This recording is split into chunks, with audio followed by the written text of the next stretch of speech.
This is Bringing the Darkness to the Light with Catherine Nadal, professional psychic medium. Today's guest is Casey Trask. He is the guitarist from THREE and MONARCH. It's a pleasure to have you on, Casey. Awesome. Thank you so much for having me. Thank you. Yeah. So I actually found you at NAMM. I just happened to be cruising through the aisles, and I saw this guy jamming on the guitar, and I was like, wait a minute. I was like looking, and they have signs for anyone that hasn't been at NAMM. The booth performances actually have signs when people are playing or when they're going to be showcased. And I looked at your name and I opened up Instagram and I was like, okay, who is this guy? Because this is blowing my mind. And I was like, all my friends are following you. And I was like, okay, Mike Wren, Casey Grillo, Adam from FU Tone, Michael Sweet, Tony Hornell, and I was like, and Non-Resonance, and I was like, that's so cool. So Non-Resonance is a band that I met when they were doing the Wacken tryouts. All different levels of guys are following you, and I was like, okay, following you right now, click. And then I took out my phone and I started to record you, and I was like, I have to highlight you. And you just, in a very short time in your life, have done a lot of really cool things. You're a young guy, but you've been able to accomplish so much. And I'm really also blown away because I realized that you earned a spot with the Wacken Open Air in 2019. So I want to kind of jump into how you got involved. Looks like you've been playing since you're a young teenager. So let's hear, what you have to say to the audience about your journey. Oh boy. I started around 13, maybe 12 or something like that, playing in little bands here and there. Started my local band MONARCH when we were in high school, and that's just kind of gone through a bunch of different phases and didn't start kicking into gear until we got out of high school, and I was like 21 or something, 20s. That band kind of grew a little bit. We're on our third album right now, but after our second album was released, we tried out for that Wacken Metal Battle. Each country, there's 30 countries. They have a battle of the bands in each country, and we were the winners from the U.S., and then we got to go play out at Wacken, which was amazing. Or even just being able to go to Wacken was the coolest thing ever. So, yeah. So that's kind of MONARCH's journey, and then that, from there, still from the beginning, I joined this band DEATHRIDERS with Neil Turbin. He's ex-Anthrax, and that kind of got me into gigging more, professionally and larger gigs, playing with Michelangelo Badio, little NAMM jams and stuff, and that got me into the band Cage, which is also they're power metal from the U.S. And then they got me touring in Europe and things like that. So we would go out on tour 2 or 3 times a year. Cage led to the THREE TREMORS. We were the backing band behind Tim Ripper Owens, Harry Conklin from Jag Panzer, and our singer from Cage were the 3 singers. And that was the THREE TREMORS. A long time ago, it was going to be Rob Halford, Bruce Dickinson, and Jeff Tate. But that kind of fizzled out. And then 10 years later, my singer was like, hey, let's just do it with Ripper. And we were like, okay. I was like, all right, whatever, dude. And then he sent me back one of my songs that I had written, and it had Ripper singing on it. And I was like, whoa. So you fully pulled this together. It was sick. So that was one of the coolest moments, was hearing a song with one of my favorite vocalists, Tim Ripper Owens, on the track. So that was amazing. But yeah, it just kind of kept going from there, filling in for random bands here and there. This band Hellstar that, they're good friends from Texas, and they're kind of neoclassical heavy metal. Met Steve Grimmett through the THREE TREMORS. He was the singer of Grim Reaper, and he sadly passed away a few years back. But we were working with him right up until he passed. Me and my drummer in Cage were working on a new album with him for Steve Grimmett's Grim Reaper, and unfortunately he passed away in, I think, 2022 or 21 or something like that. Yeah, eventually I got hit up by Michael Spencer. Playing in the Hellstar, we were opening up for Flotsam and Jetsam, and he was the bass player for Flotsam and Jetsam. and he was now playing with that band Trauma. And he was like, "Do you know anyone who would want to go on this tour? It would be like 2 months or whatever." I was like, I mean, I might be interested. What are the details? He's like, "Well, we're opening up for Marty Friedman and Queensryche for 2 months in the U.S." And I was like, "I'll do it."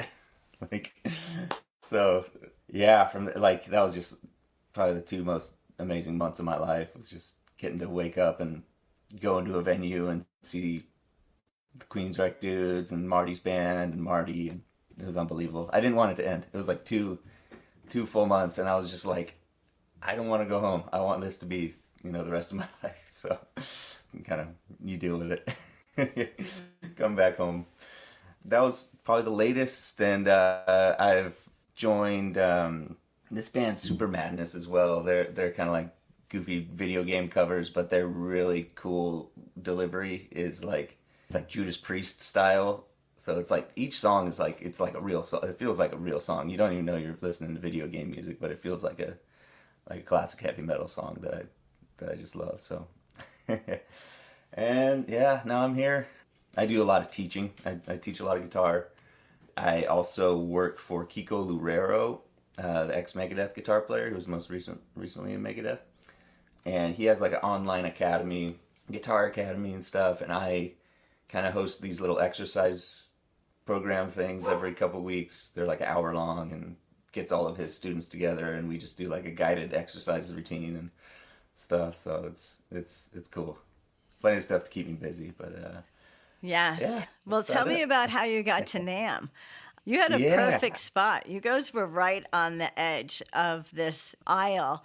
So I was like, thank God I walked to the end of this aisle. And, people that haven't gone to NAMM, it's huge. And I mean, you literally, like, it's just aisles and aisles.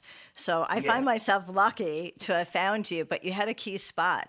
So tell me how you got involved with that booth.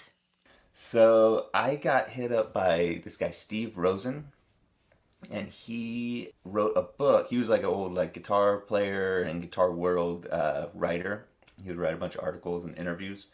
He eventually made friends with Eddie Van Halen, and he wrote this book about all of his interviews with him, and Eddie coming over and showed him like Van Halen 2 before it even came out or whatever. And so it's like from the early days, and he just, 26-year-long friendship. So he sent me the book. He asked if I'd like the book and sent me a copy of it, signed it and everything. And we just kind of kept the dialogue going. He's like, "Hey, I'd love it if you came and jammed at my booth with he's sharing it with Mahaffey amps and J Rocket pedals." So I was like, "Okay, yeah, totally." And I had never done anything like that before, like formally. It was like, I just didn't know what to expect. I didn't know what kind of amp was going to be there, what kind of guitar. He said there was going to be a guitar there, so I was like, okay. Sometimes, you get a guitar in your hand, sometimes you don't feel it, but it had a great guitar. It was a Charvel, and the Mahaffey amps, amazing. Like, I was really happy with that. So, but I show up, I meet Steve, and they're all so nice, and the amp guys, I show up like a couple hours before I'm supposed to go on, and they just sit there and play, and I'm like, oh, this is going to go great.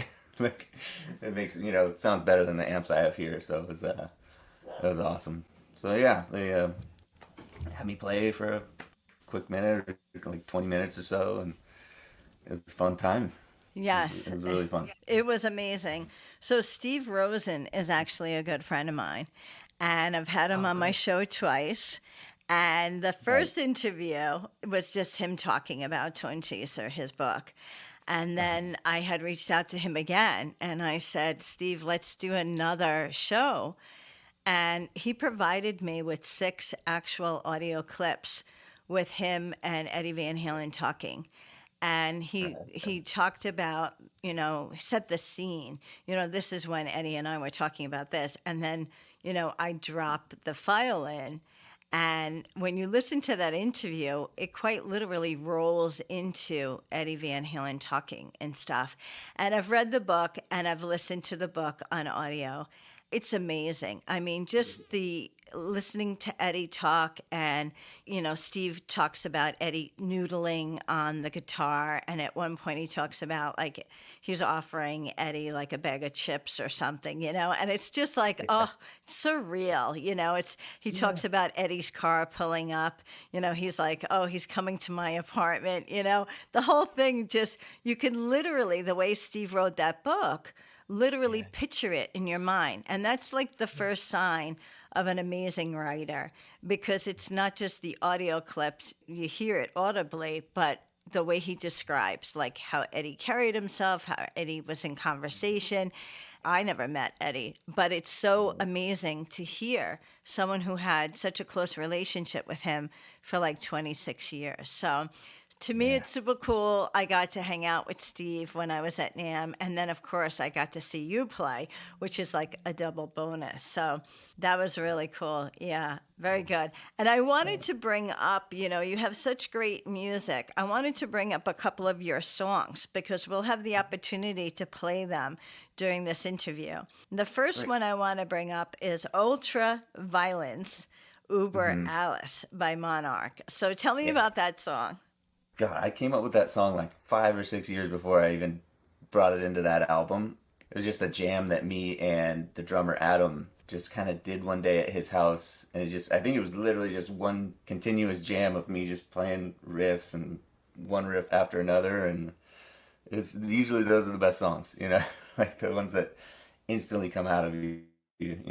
But it just turned into this great thrash metal track that we ended up putting some work into at the end, like it all comes together, like the vocals, like the lyrics, like you never know how it's gonna come out, as a song until you hear it coming back at you with all the pieces put together. So that one's probably done the best out of the whole album. That one seems to get the most play for some reason. I don't know why, but has a really good ending. It has just like the really good thrashy riff, little outro thing. So it was cool. I'm super proud of the riffs and the solos and all the stuff. So it's definitely a highlight of the new album for me, at least. So yeah. So it doing the best out of the bunch with the most complicated title. Right. Tell me about the complicated title. Gosh, oh man, that's all the singer. It was just called Smash when we put it together. That was like the code name or whatever until he wrote the lyrics. But God, I think it was about like Adam, our drummer, was like, it should be about the Hulk or something like that, or like an evil Hulk. And I think he kind of took it with that, but he also kind of he was like, okay, we'll do it like that, but kind of like serial killer or whatever, thrash metal evil guy, like kind of those common thrash metal tropes or whatever. But that's kind of how it came about. It's just a brutal song that ended up getting some really cool lyrics. They don't go too brutal with the lyrics, which is what I like. It's nothing like gory or anything. Nothing wrong with that, but it's like, I don't know. It's it's a fun time, I think. Well, we're gonna play it now. So here is Sweet. Ultra Violence, Uber Alice.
Wow, you really have some amazing songs. So I wanted to bring up how you talked earlier about being involved with another band called Super Madness, and that's spelled Super, Madnes. So tell me, how did you get introduced to them? Like, how did you make the connection with them? Oh man. So like I was saying before, I played with Tim Ripper Owens, who used to be in Judas Priest for like 12 years or something like that, 11 years. Did like 2 albums with him. So we would do these shows with the Three Tremors with Tim, and we would also do Tim's solo band, which is basically just a bunch of, like, he'd play a bunch of his Judas Priest songs and a couple of his other solo songs and songs from his other bands, like Iced Earth. I think he was in Iced Earth for a little bit. This guy, Nico, would come to our shows, when we would play with Ripper, and I just knew, I think I knew him on Instagram, because I knew he played in the video game band, and I kind of, like, took notice of him. Biggest Judas Priest fan I've ever met. He's got all these vintage, like, actual, like, tour shirts and the jerseys and stuff. He asked if I wanted to come see his band, Madness, at a brewery over by my house. I kind of went and hung out, brought my buddy, and I thought it was so fun. Like, they play 2 guitars, but they play it all matched up to a screen behind them, and the visuals are all lined up to all the hits and everything, so it's a big, big show.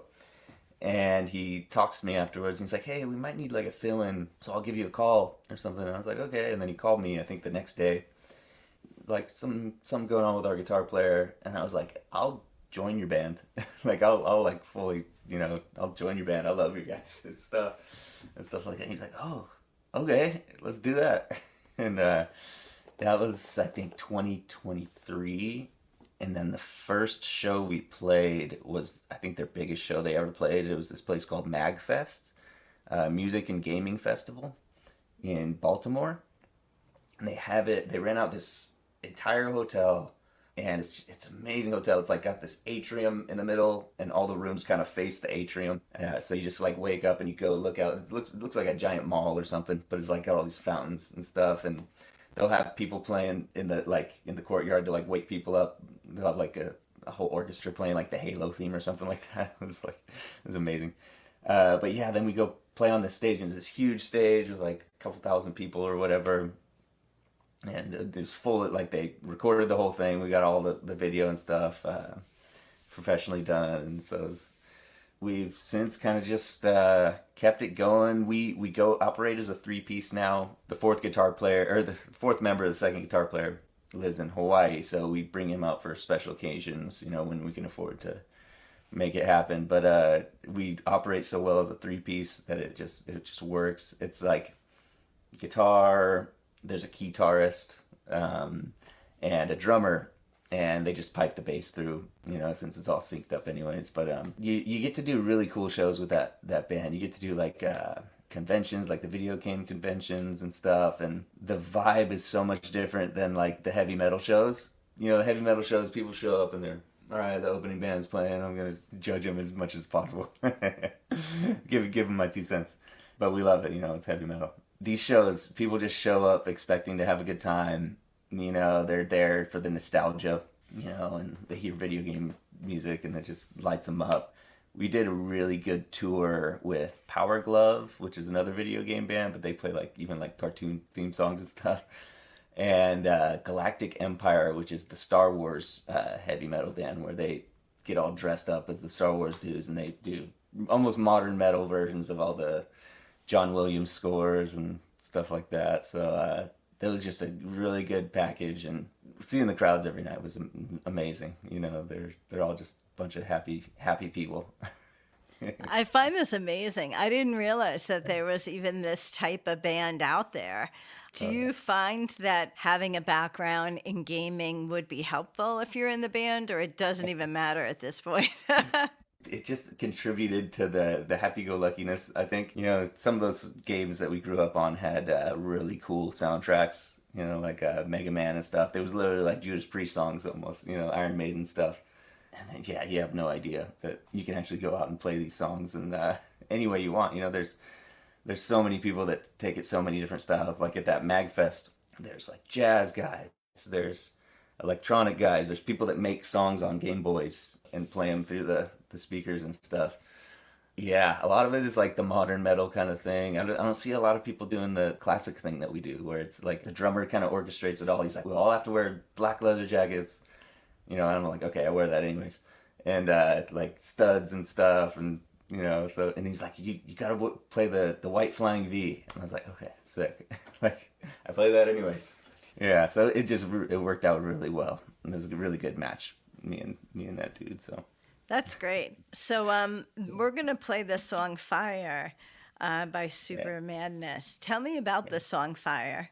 Yeah, Fire is from the old Teenage Mutant Ninja Turtle arcade game. So one of the hits from the old arcade era, you know. I think it's the first level, but it is just the most electrifying, coolest riffs. Great progression, really cool visuals and stuff to go along with it, but it's just an exciting track. I played a little bit at the NAMM Jam, a little bit. I did my Monarch medley that I had kind of composed and stuff, and they were just kind of like, all right, what else you got? And I was like, I guess I'll play this song, and it's like, yeah, a bunch of good riffs, so I love playing it, so. So just for the visual, a song like Fire, as it's played with the screen behind the band, what would the video look like for that song? It's got a little bit of the arcade screen going on. You know, it gives you a little bit of the visual of like the turtles and stuff, like the 8-bit kind of graphics.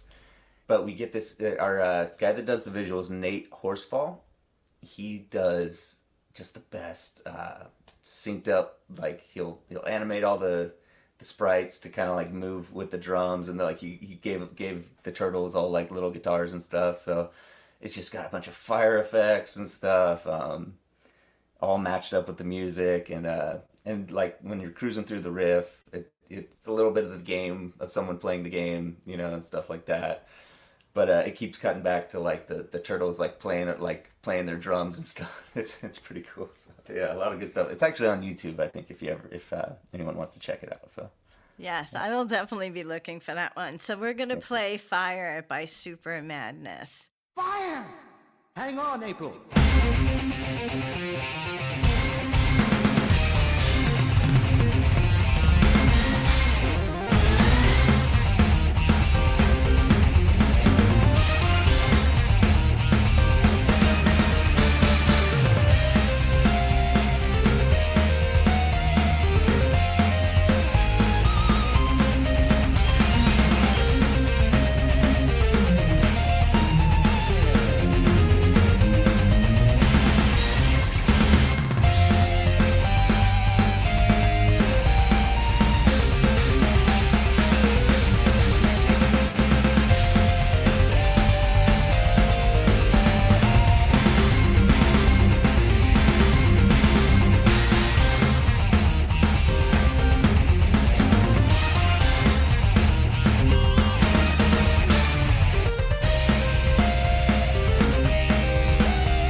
it's amazing. I'm just more and more astonished with you and everything that you have going on. I wanted to just go back a little bit. You had mentioned playing with Queensryche and, being with them for 2 months. When you play with a band like that has such a history with the fans, what would you say would be one of the biggest lessons that you learned, either from playing with the band or just being in their company? Oh man, the first thing I noticed is they don't big league people, They, like, if you're part of the group that has to be together for 2 months, they want you to feel like you're part of the group. I think the first thing they did was they brought everybody on the tour bus, the Marty guys, Trauma, and they were like, all right, any feelings you feel about us being like the top tier guys and you guys being down here, squash it right now.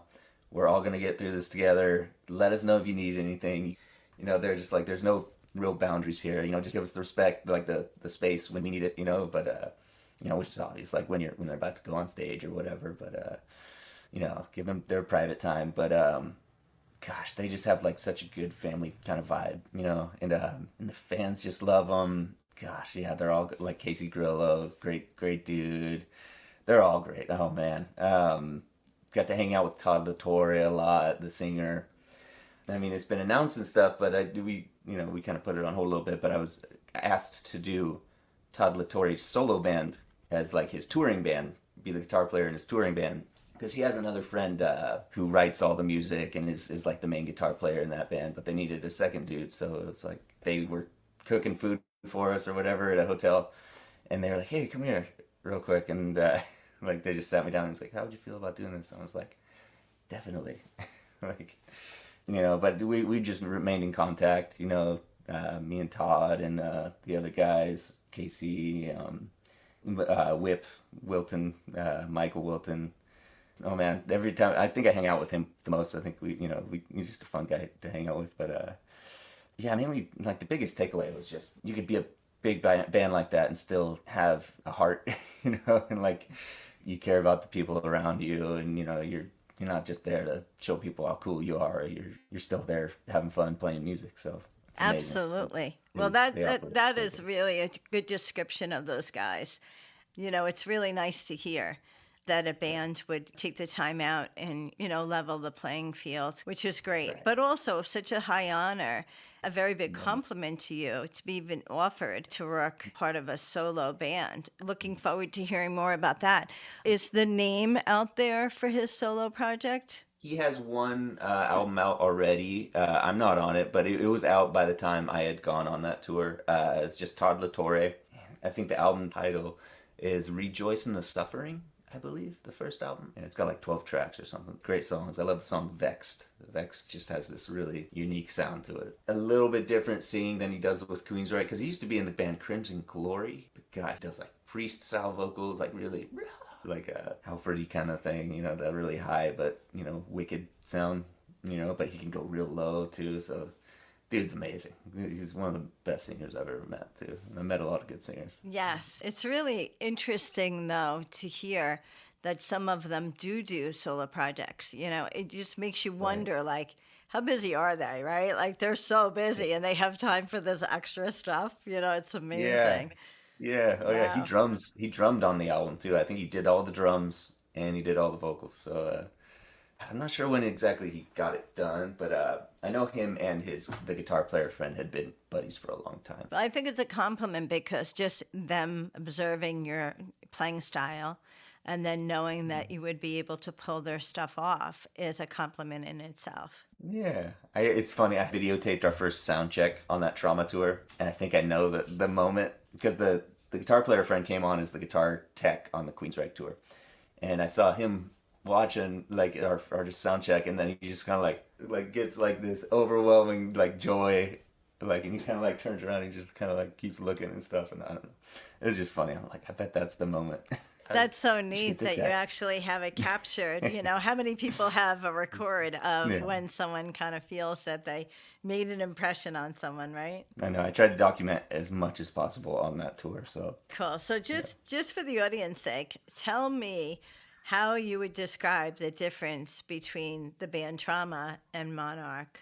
So Trauma, they started in the 80s. They started really thrashy, like raw thrash metal, and then they've kind of like over the years. I think they're on like 5 or 6 albums. I could be wrong. Yeah, between 4 and 6, I think. Now it's still pretty thrashy, but it's got like the more modern production in it, and the newest singer Brian Allen, who now sings for Metal Church, amazing singer. He just added a really good depth to it. They made some really great songs, so they have that kind of more modern but thrash kind of like almost like Testament or something, where it's like really full sounding but still just like brutal riffs and stuff. And Monarch is more. To me it's more like almost like Southern California thrash, where it's kind of like almost like punky, kind of like almost uplifting a little bit. There's this like kind of almost bright side to it. They are pretty different. I'd say it's a little more like Southern Californian versus like Bay Area thrash. There's this kind of like strain around here. This is band Nihilist, I think, that from around here, Southern California, that actually joined as well, that I play in now. Like they do like one gig every year or so, but it's just amazing to be part of that band too, because we grew up watching them.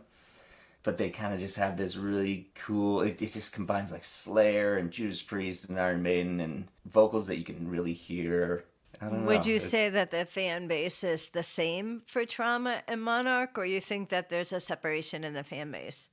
Not too much of a separation. The metal dudes that I've seen in California, kind of like, if you can bring it, they're gonna enjoy it, and you're giving them a high energy show, bringing surprises and stuff. I think they're about the same. So we're going to return to your work in Monarch, and there's another song called Motor Hill. Tell me about that song. That's another one that I think I had for a long time before we put it on that album. It really was just like two riffs that would just go back and forth, and I think I have had a third one. I don't know, this one that just came together really easily, and it's really almost simple riff, and then it just kind of evolved into this thing. We did have 2 guitar players in Monarch, but one of them left. I had this big old space written for 2 solos. Like I was gonna go for like a minute, and then he was gonna go, and then that guy left. So I was like, okay, I'm just gonna go the whole time. That one's fun just because I have this really long thought out solo, and like over this kind of simple song, it just came out really well. And I think the ending is nice. Almost like the chorus is in the ending, because you get this chant of the title of the song, Motor Hell. It was really cool. Our singer wrote it about, I forget the name of the movie he wrote it about, but I think it was Maximum Overdrive, I think. And it was about this guy that just had this really cool muscle car, and he was like a serial killer or something, and he just had this really cool like muscle car that he would do his business in or whatever. So it was a fun song to work on. So the lyrics talk about this kind of story about the guy being like serial killer on the run. yeah, but he just loves cars, like loves the muscle cars and stuff. So that's so great.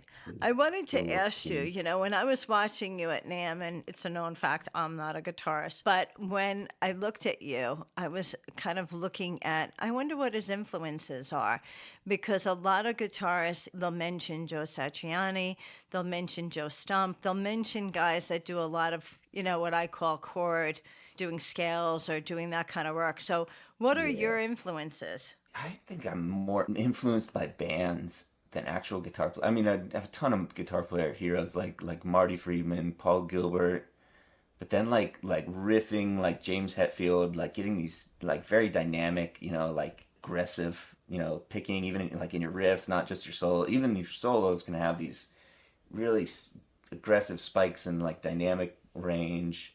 Eddie Van Halen, of course, I've always been fans of people who can put their personality into a solo. Chuck Schuldiner from Death, and gosh, it just goes on forever. Alexi Laiho from Children of Bodom. Gosh, it just goes on for like Judas Priest, Iron Maiden. I just have the combo of very personable guitar player, personality-driven guitar players. So when you were learning guitar, what would you say? Like a few people I know that are like, they would never play Eddie Van Halen stuff.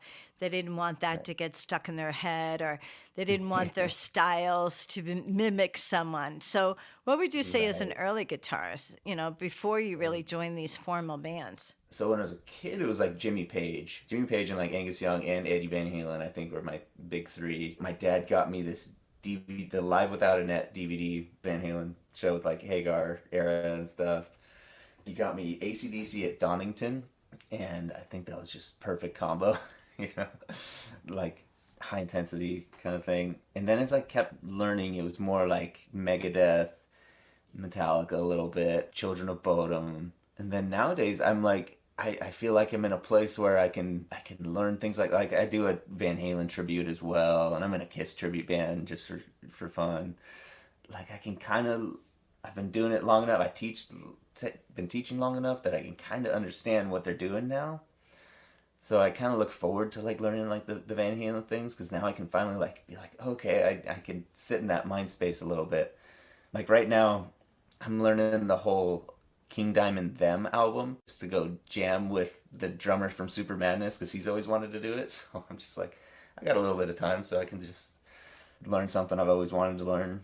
I'll do that for like a good amount of time, and then I'm like, okay, time to write stuff, and it really kind of helps some juices flow, you know, like it helps bring other things out of me. So I like covering. That's so good. But it's what's to me more important is that you sounds like you had the supportiveness of your family.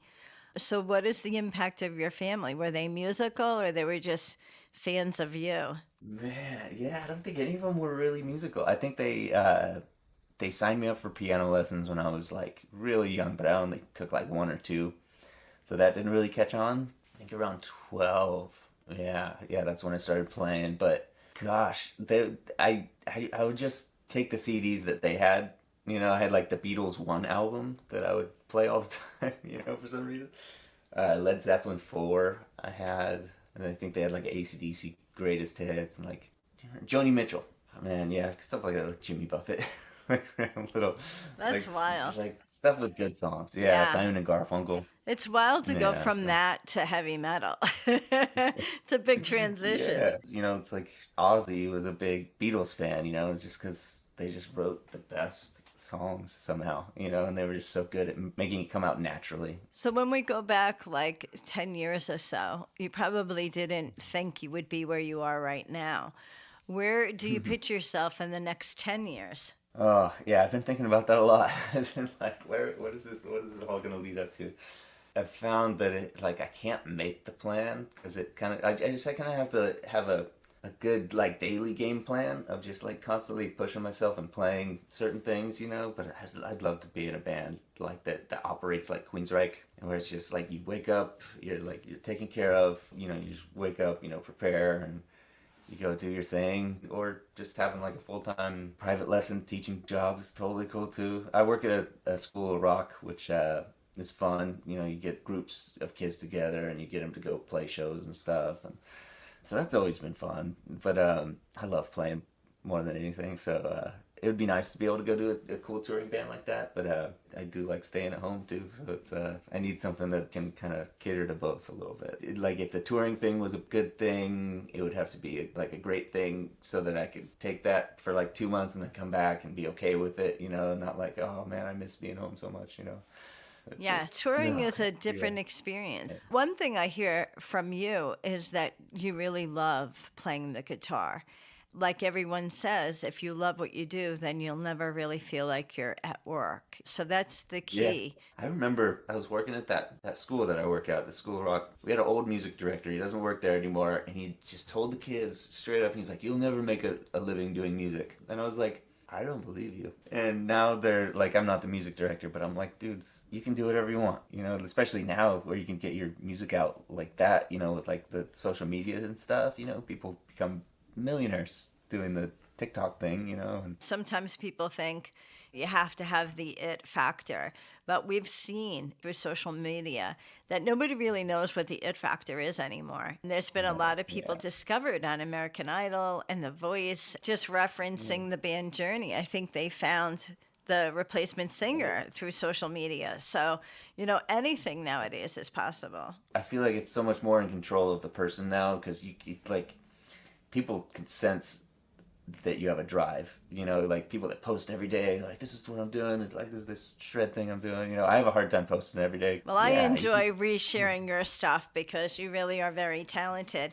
Before we end the interview, I want to be able to talk about the song that we're going to end the interview with, and that's called Tokyo Rose by Monarch. Tell me about that song. I've listened to that. I love it. So tell me all about it. Another one that just kind of came together. This one's probably the most complex song I've ever written with, like, I mean, the most amount of riffs. Man, it just had this really cool Iron Maiden kind of vibe to it, and I'm really glad our singer was able to put some really cool vocals to it. You know, I wanted it to be like this cool Iron Maiden, but just like this driving power metal thing behind it, you know, and just feel like it's our most colorful song. You know, it's not just focused on being heavy, all this like kind of riffs, you know, in the low end, but it's like kind of like a more mid-range kind of song. It has like mid-register.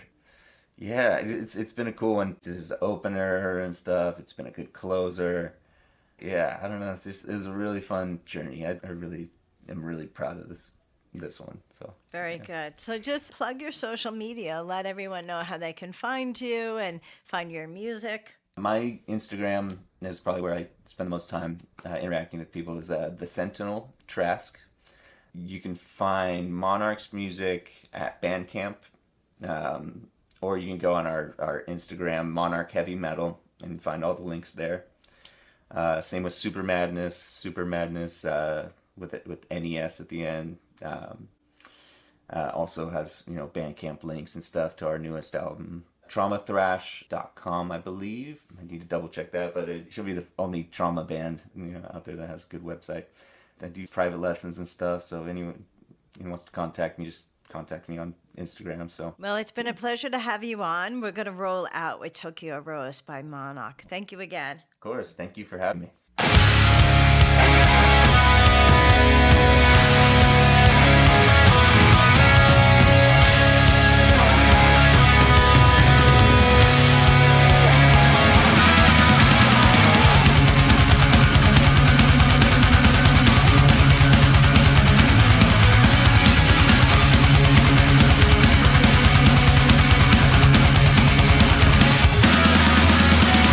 Said God, you know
You have been listening to Bringing the Darkness to the Light with Catherine Nadal, professional psychic medium, Dream Central Station, LLC. My audio editor is Al Hemberger at the Loft Recording Studios in Bronxville, New York. This is WNEW 102.7 FM radio.